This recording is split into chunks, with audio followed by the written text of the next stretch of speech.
The What to Read Next podcast helps you build a TBR of future favorite books. In each episode, Lori and Maine interviews authors and book influencers to recommend books they loved for you to pick up today. If you're an avid reader, always looking for your next great read, then the show's for you. Hi, Sarah. Hi, Julie. Welcome to What to Read Next podcast. Hi, thank you so much for having us. Hello, hello. So happy to have you both here. So I've been a huge fan of your individual work. And then when you came together and gave us the photo shoot and the announcement, I was like, I am here for this. So this is like a dream come true to have you both here and talk about this project, which, as I mentioned before, I got to read it and I got to listen to it. It is perfection. So tell us a little bit about yourself. So maybe Julie, you go first, and then Sarah comes next. Yeah, so we are both former librarians who initially started out in the world of young adult books, which is how we met. So I am in Texas. I live here with my spouse and my 3 cats who are like certifiable. And yeah, I am obsessed with Halloween. I love really spicy books, but never really took the plunge to write one until Sierra was an absolutely filthy influence on me, and here we are. So yeah, we met back in 2014, and it was sort of love at first sight. I'll let Sierra talk a little bit about herself, and then we can dive a little more into our own meet cute. Yeah. I mean, you probably said the stuff that matters. I used to be a librarian, now I write filthy books, so it's kind of like the 2-sentence bio. But yes, I'm Sierra Simone. I typically write romance that, whether it's contemporary or historical, is a little bit more taboo, on the forbidden edge with a high heat level. And I corrupted Julie Murphy and made her and dragged her into the abyss with me. And like she had mentioned, we've been friends for a long time. We've actually been friends for about 8 years. And when we met, it was because we were doing sort of a DIY bookstore tour that we had put together as authors with our friends, Tessa Gratton and Natalie Parker. And Julie and I were going to have to share a hotel room along the way. And it was the first time Julie and I had really met. And Natalie said, well, I hope it's okay that you guys are going to share a room together because Julie snores. And Julie was like, hello, I'm Julie. I snore, right next to Natalie as Natalie was saying this. And then I said, well, that's okay because I have narcolepsy, so I can sleep through anything. And it ended up that we were just a match made in heaven. And on top of that, like, I hate sharing space with people, like, especially like bedrooms, things like that. And so I was very skeptical of this Sierra Simone person. But it really, like, honestly, within like 12 hours of meeting each other, we were like cuddled up in the back seat of this car driving across the Midwest to a bookstore, like falling asleep through like laughing at hilarious conversations and like spilling hot chocolate on each other, essentially. Yes. Oh my gosh, I love this meet cute. I love that this is match made in heaven. So how did you end up deciding? Well, Sarah, how did you convince Julie to join the filthy side? I mean, I say corrupted, but there has never been a more willing heretic than Julie Murphy because she was like, we just needed the right little, needle to do. What is it? No, that's the wrong Thread. Thread? Yeah, thread. Maybe. Straw to break the camel's back? Is that There we that's what I'm go. looking for? I was like, needle, hay, straw. I was gonna get there.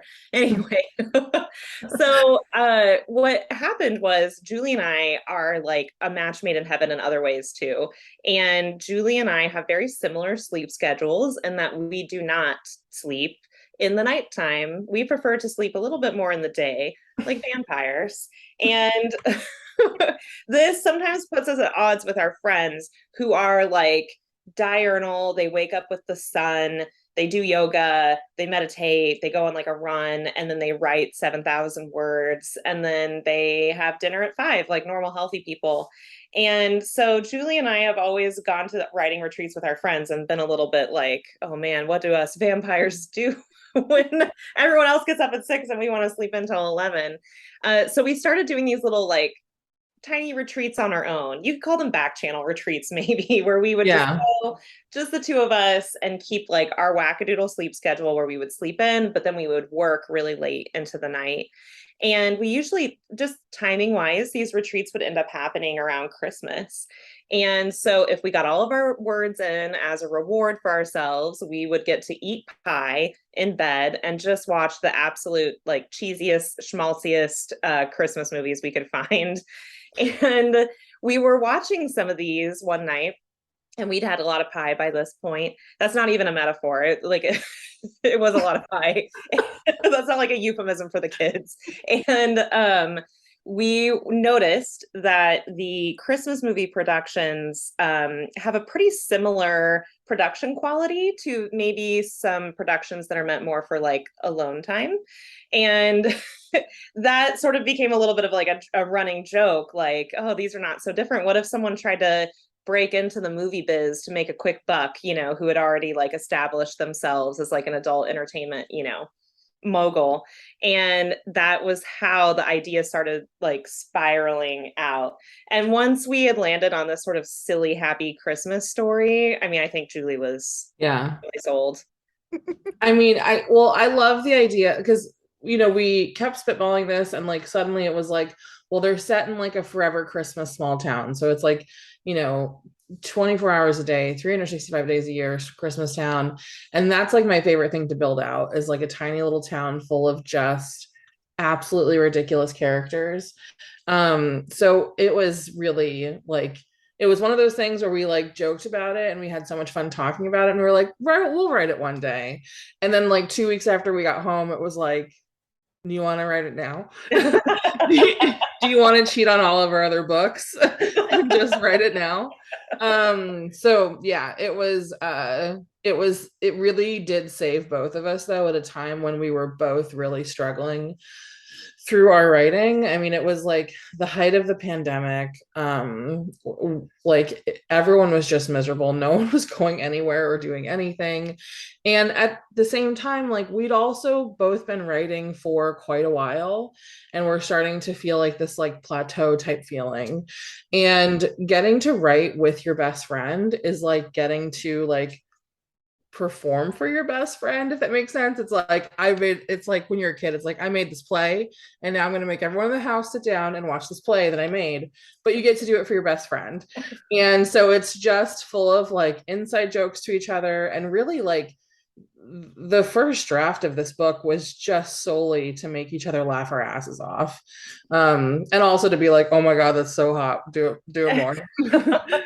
I mean, I feel like we were already bad at saying no to each other, even as friends, where we'd be like, hey, I found this pair of hot pink, like Barbie pants. Should I buy them? Like, yes, you should. Or like, I found this ridiculous water fountain for my cat. Should I buy it? Like, yes, you should. So as soon as we started writing together, when one of us would have a crazy idea, the other one was like, yeah, we should absolutely do that. Because we're really bad at saying no to each other. We truly are. Like it's to the point where we force our families to go on vacation with each other, and it's just it's turned into a thing. Oh my gosh. And I have to tell you, this book is like spicy Hallmark movie. Like, what do you think a Hallmark movie should be? Like spicy it up, like, Diablo pepper. You're not like not jalapeno, like Diablo. Like, and the antics, like the idea of having a production company where people from the adult entertainment are helping out. What is the crossover brought this antic?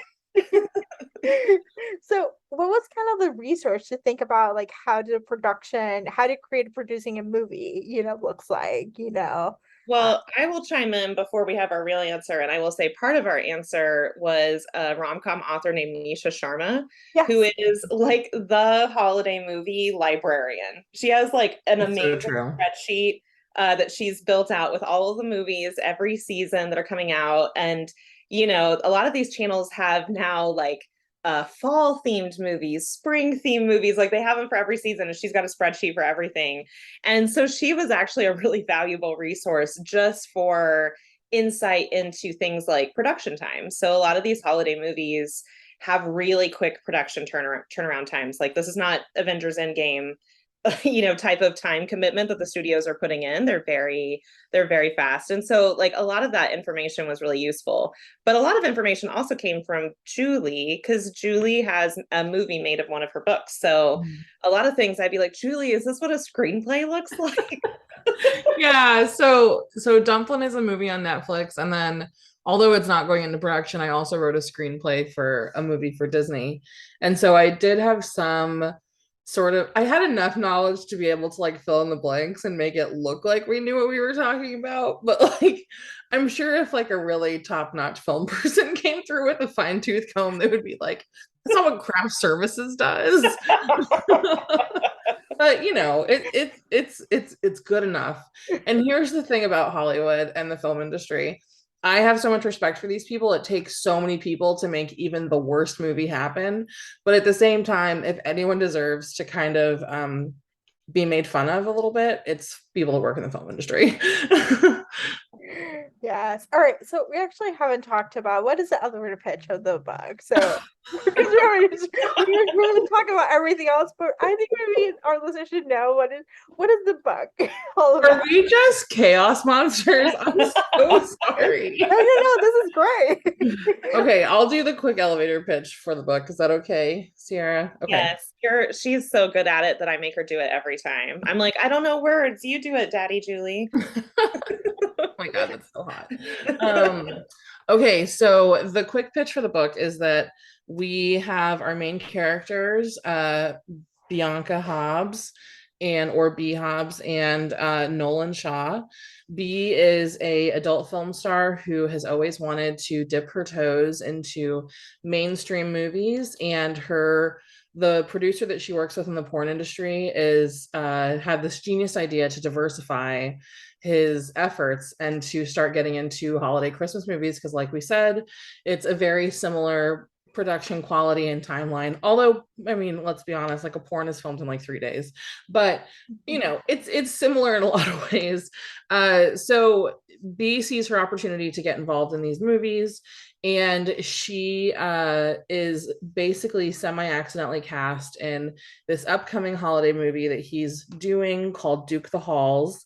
And she is cast opposite her childhood best, or not childhood best friend, oh my gosh, no, her childhood crush, who's like this sort of like reformed boy band bad boy named Nolan Shaw. And she shows up on set, and her one goal is to just keep her identity a secret and to just kind of like remain under the radar but do a good job.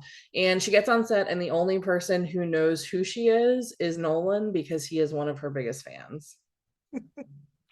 Yes, and more gets revealed, but no one knows, but everyone knows, but no one knows, and no one wants to talk about it.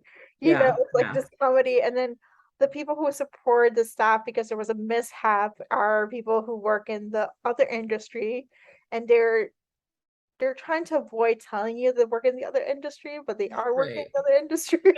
Yeah. One of the fun parts of the book is the reason that there's this whole like that B has to like rush in and take over this role is because the girl who was starring in the movie is part of like an accident at like a music festival, and so she can't be there. And there are also people on the production team who are there and can't be there as well.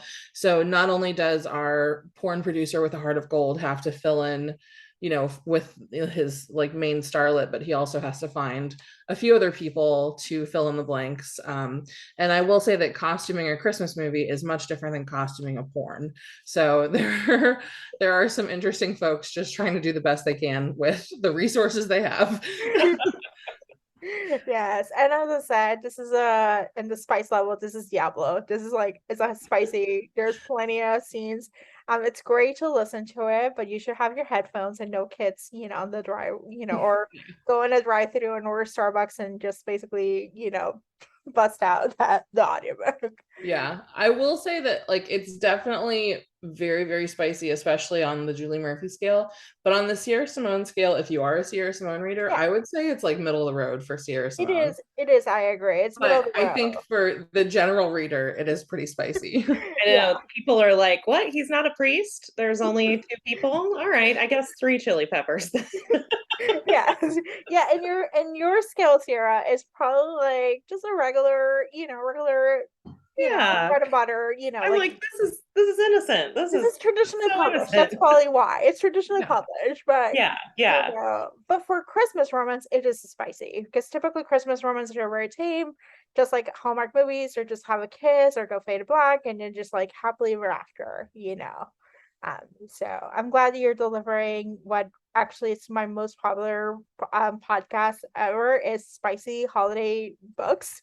So people are looking for this market. So I'm glad you guys are delivering to it. That's awesome. I think That makes, oh, go ahead. one of the things we really set out to do from the very beginning was to have like a ridiculously funny feel-good book that Mhm. was just so horny. So I'm glad to hear we delivered. Yeah. Yes. All right. So are you working on something together again? Is this magic gonna happen again or Yes, I think we can say that we are working on a follow-up that is like a companion standalone. So it's about a different couple, but it is characters that you've already met or heard of in A Merry Little Meet Cute. And we should say that Nolan, our washed up boy band hero, he was in a boy band called Ink that had 3 members. And so our hope is that each member of the boy band will get to be a hero in one of the books. So I know for sure in book 2, we have our boy band hero. His name is Callum, and he is a Midwest pizza mogul. He owns a pizza franchise called Slice Slice Baby. And he's he's a little bit of our sort of dad bod character, like he was sort of the extra kind of member in the boy band that was like really comfortable and easygoing, but he wasn't like the heartthrob or the bad He was boy. the Joey Fatone. Just say he Yeah. was the Joey Fatone. Okay. Who is a Florida hot dog mogul now, I believe. Or No at least idea. he has like one hot dog restaurant, I think. Makes so much sense. Oh my gosh, I love the fact that you're bringing back the boy bands of what happens to them and how they're happily ever after because I come from the boy band, era of Backstreet Boys and Sing, like even New Kids on the Block 10 years before that. And so now like I don't know, these kids these days don't have that. They may have BTS and stuff like that, but it's not the same. So I love the fact that they're getting their happily ever after in your books. Yeah. I think what really made it is that it felt like the whole pop moment was about boy bands and then like a few like female starlets, like Brittany and Christina and Jessica and Mandy. And like it just felt like there was this whole universe. Like all of my music that I consumed came out of these sort of Orlando pop machines. Yeah. And it was like, it was my whole world. It was. Do you remember making the band, watching that when they had Yes. the Old Town making the band? Yes. Oh my God, how could we forget? Spending every Friday night trying to figure out how the Old Town was gonna make it work and how they were gonna come together and put it all together. Oh, reality TV gold. That Oh Reality. was my the God. drama. That was the drama. It's so true. Yes. All right. So let's chat some book recommendations. Do you have any books? Actually, no. Let's chat about what are you coming up individually. If you're writing anything else or bringing something else individually too. Well, in like a totally like opposite direction, Yeah. hard left turn. Next year next year we'll have our second Merry Little Meet Cute Christmas Notch, whatever you want to call it, book coming out in the early fall. And then I will actually have a new middle grade novel coming out in June that is about a fat camp that is potentially probably maybe run by vampires um who are trying to like essentially like farm plump made in the USA children. It's been a lot of fun to work on. And then in the late fall, I think November is what we're saying. I have my very first picture book is coming out called Chubby Bunny. And it's about if anyone's ever played like the playground game Chubby Bunny, where you're stuffing marshmallows in your face. And Yeah. like every time you stuff a marshmallow in your face, you have to say Chubby Bunny. It was one of my like Girl Scout childhood favorite games. So it involved marshmallows. So of course it was. But that's what's on the docket for me next year. What do you got going on, Sierra? What don't I have going on? I have an anthology coming out in November. That's a historical anthology, and it's the last in a series of historical anthologies I've done. The first one was called Duke I'd Like to F, so that was DILF. We did another one with Rakes, and then this year it's villains. So I wrote like a dark Dub Connie sapphic romance between an Anglo-Saxon abbess and a Norman invader. And I know that the kids are clamoring for more Anglo-Saxon abbesses, so I'm here. I'm here to deliver what the people want. So that's a little bit off the wall for me. And then I am currently drafting the first in a new trilogy. So I had a trilogy a while ago called the New Camelot trilogy that starts with American Queen, and it is a contemporary, kinky, queer, and polyamorous retelling of King Arthur. So instead of there being a love triangle between Arthur, Guinevere, and Lancelot, they're all in love with each other. And they all get a happily ever after. So I just had so much fun writing that I'm doing the same thing with Mark, Tristan, and Isolde. So I'm starting the first book of that now. And that should be out, I think, in like July of next year. All right, I was enthralled with New Camelot with that trilogy. Like you had a chokehold on me, and I was just like, I can't, I don't understand this. Like I'm like, I'm amazed. The third book was just like something, and I was like not expecting it. Hey, well, I'm back, baby. I'm here to do it again. So I'm glad. Awesome. So all right, so do you have any books to recommend our listeners to pick up? Yes, I'll go first. Because I have a few that I really love, and when we were like getting ready to do this podcast, I was actually kind of thinking about books that I think do setting really well, because even though I mostly write contemporary, I tend to be very setting driven, which is one of the reasons why Julie and I click so well. Like she mentioned, she loves to build like a setting, a world, like a small town with lots of quirky characters. And I am the same way. Like, I just love building a world and kind of populating it. And so there are some books that I think are just so good at that. And one of them is called After Hours on Milagro Street by Angelina Lopez. And Angelina is a Kansas girl like myself. And this book is set in a small town in Kansas called Freedom.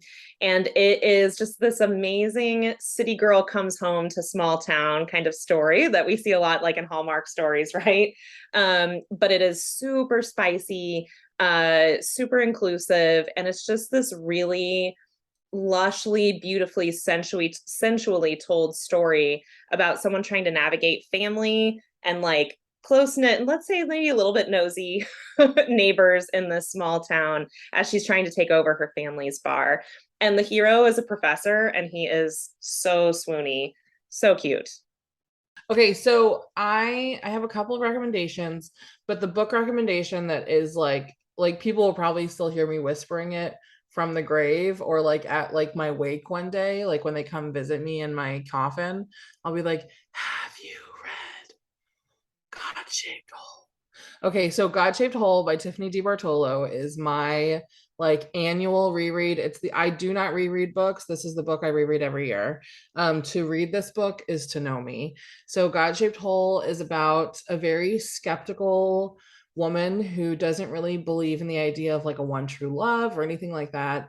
And then one day she sees like an ad in like the wanted or like the want section of the newspaper or something like that. And it says I'm looking for a friend for the end of the world. And that's all it says. And she's very intrigued by this ad. And so she calls the ad, and these two people set up a time to meet. And it's just angsty and sad and hopeful. And their love story is so like, I don't want to give anything away, but it's just so painfully tragic in like the most delicious way. So I read it in my 20s and I was like, no one will ever know how I feel in this moment. And then I discovered that like tons of other people love this book, so I guess I'm not that special. Um, but I do love this book. And I have met Tiffany DiBartolo, who's written the book a few times, and still to this day, like I can't make eye contact with her. Like I just, if we're ever at a book event at the same time, like I just have to pretend she doesn't exist, which probably makes me look like an asshole, but you know, there it is. I interviewed Tiffany a couple years ago, and it was actually one of my favorite interviews I had. Estelle Halleck, who's a publicity manager at Forever, she's like a huge fan, and we both like tag team. And it was like one of those like talking to her, I was just like amazed. Like even she was like, yeah, like even the books, like it's just a word of mouth, like all this like stuff. And I'm like, it's amazed to see this, this author like basically like this work still resonating Yeah. years later. Yeah. God, she's so good. And also she's just cool. Like she's a Yeah, very cool person. she Like I really feel like is. every time I like interact with her, I'm like, am I inside of a movie right now? Like, are Yes. you real? So yeah, I love her. I love that book. Everyone go read it. Yes. Do we have time for more? Can I Yes, we say do. We more? do. Okay. So another book that I really love, like one of my top reads of the year I read it was last year because I got to read an early copy, but it actually came out this year. But one of my top reads of the year, it's called A Caribbean Heiress in Paris by Adriana Herrera. And it is historical. It's set during the 1889 Paris World's Fair. And so what I love about it is like it's historical, yes, but I think that it's a historical that we really haven't seen a lot because a lot of historical really sort of bends towards the UK and kind of towards the Regency period. Like there's a smattering of Victorian, but really I think Regency has this kind of, chokehold on historical. So to see this like late Victorian historical Belle Epoque Paris was just amazing. And the World's Fair was this like really incredible event that I actually hadn't known a whole lot about. It's like when the Eiffel Tower was erected in Paris and all of this stuff. But it's about this rum heiress, La Zolana, and she is coming to Paris to sell her rum. And then she ends up meeting this soon to be Duke, and he is the swooniest, handsomest hero I've almost ever read. And there is a romantic, intimate, shall we say, moment on the top of the Eiffel Tower that is Ooh. worth the price of admission. Sold.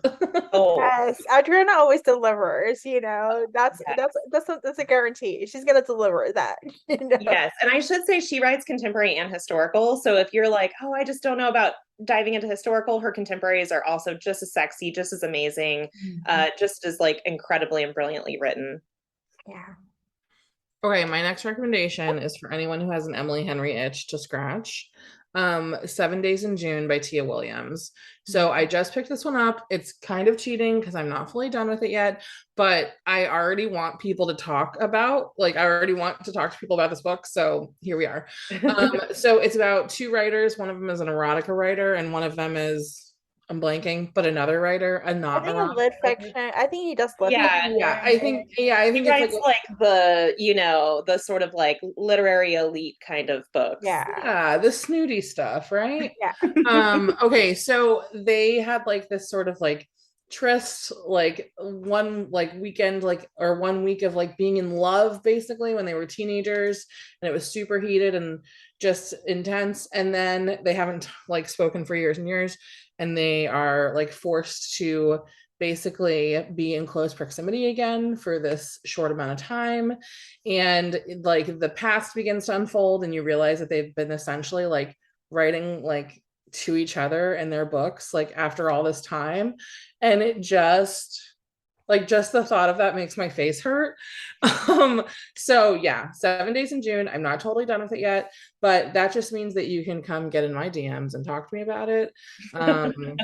Highly recommend. It's so good. And it has a child that I did not annoy me. I actually love the child.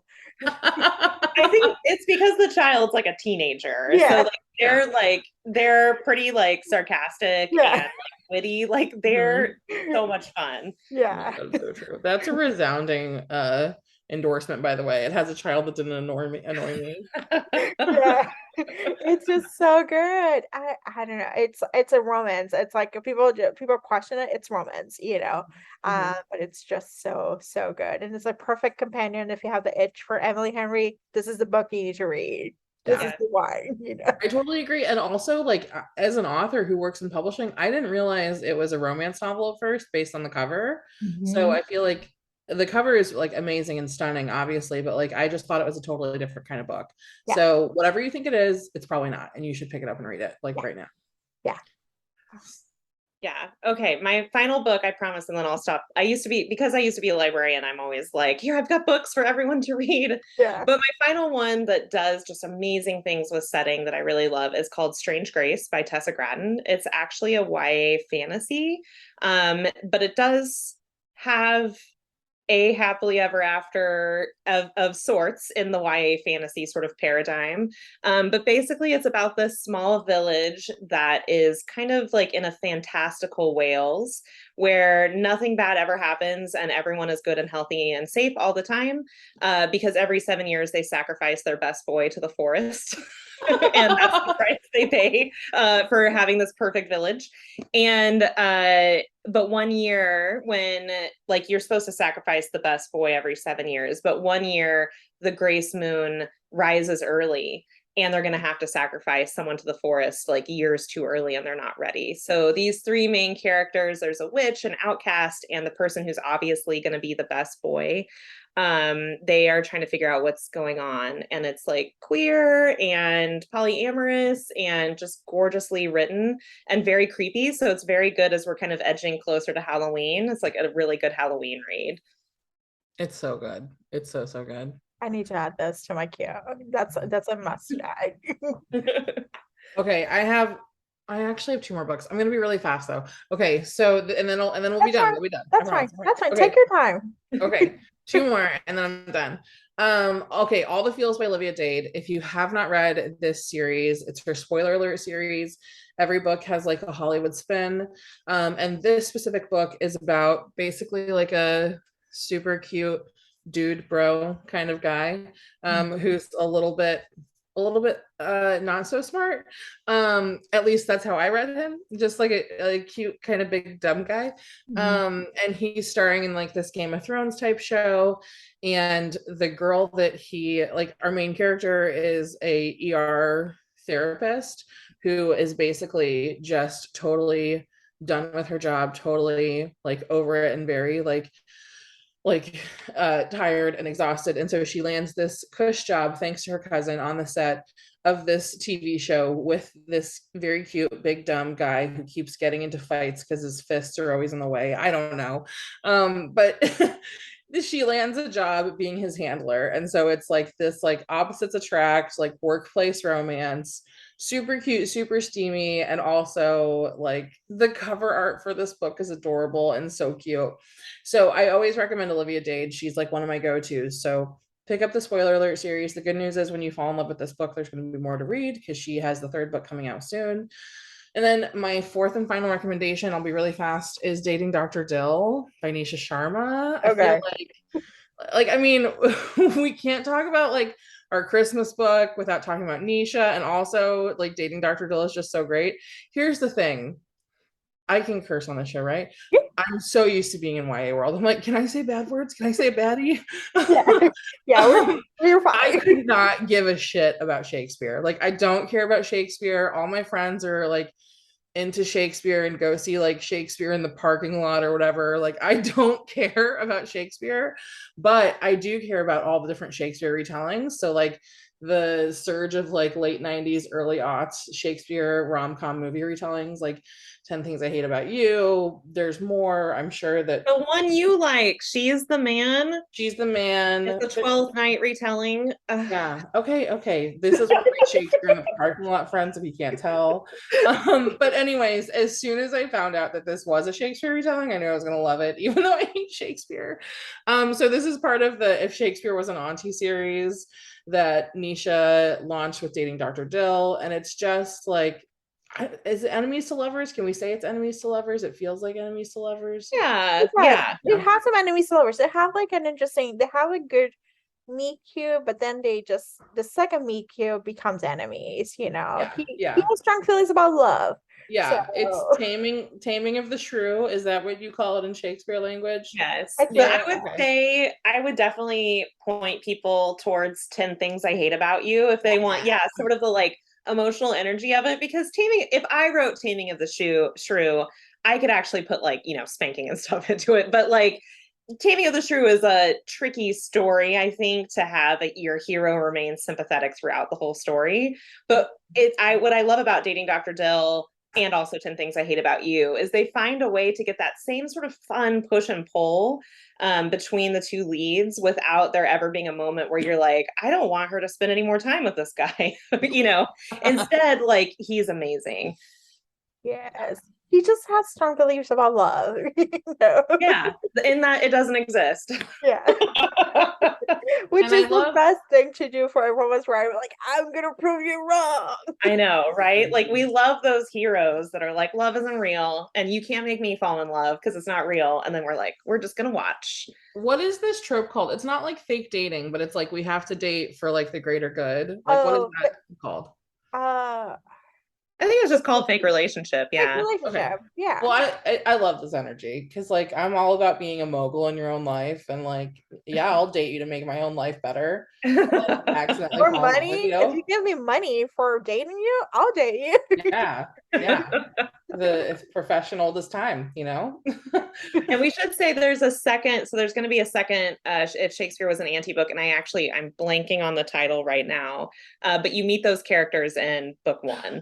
Yep. Yay. It's a series. It's a whole energy. So we got whole energies here. So all right. So Sierra and Julie, tell us where you can find you online.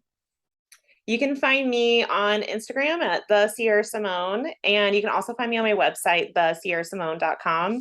As Julie will attest, I am a little bit of like a medieval hermit, and sometimes it can be like I'm not online a whole lot. But if you email me at thesierrasimone@gmail.com, I will eventually get to the email. Hopefully one day. Yeah, this is a podcast, so your reader or your listeners can't see this, but I actually have a Sierra Simone picture on a stick for when I need to do like promotional things like online and she's unavailable or like can't be found. I have my Sierra on a stick. But yeah, you can find me anywhere at And I'm Julie, basically Twitter, Instagram. I'm Julie 0 on TikTok. And then on our joint website where we have like all of the information for like our upcoming book tour and stuff like that, that's julieandsierra.com. Oh, you're so smart to mention that. Book tour, come see totally forgot about our website. I don't know when this podcast comes out, next Monday. Oh, perfect. Okay, well, where are we going to be? We're going to be in Dallas, DC, Boston, Chicago, LA, and then we're doing a virtual event with Blue Willow that is totally free registration. You can pre-order signed copies of the book through just about any of those stores. Go to our website. It's much more detailed and, better at explaining this than I am. Well, Sierra and Julie, this was delightful. So thank you for joining us, and thank you. Yeah, this was so great. Thank you for having us. This is like our favorite thing to do is like talk to each other's faces and talk about books. So it couldn't be better. Yeah, we don't even need a podcast to do that. If you enjoyed this podcast, feel free to share with friends, subscribe, rate, and review the show. This is the easiest way to support the podcast. For a list of books mentioned and other romance recommendations, please visit watchrenextblog.com.